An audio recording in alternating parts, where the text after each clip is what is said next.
मला ना खूप छान असा एक अनुभव आला आहे, तो तुमच्यासोबत आज मी शेअर करते. हे जे मी कटिंग करते ना, ते एक ड्रेस मटेरियल एका कस्टमरने माझ्याकडे शिवायला टाकलेला.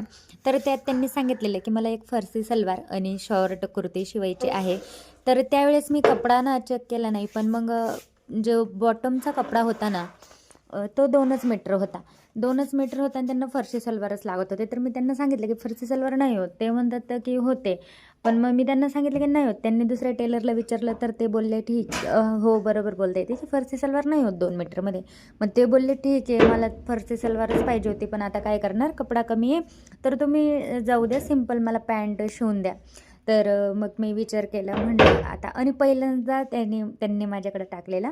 तर मी विचार केला, म्हणलं चला आता यांना फरशी सलवारच पाहिजे, तर आपण कसं तरी ॲडजस्ट करूयात. मला इतका वेळ लागला ते पॅन्ट शिवायला, ॲडजस्ट करत करत 2 मीटरमध्ये मी फरशी सलवार शिवली आणि एवढं सुंदर त्यांना फिटिंग बसलं आणि एवढं सुंदर म्हणजे त्यांना ड्रेस आवडला. तर पुढचं मी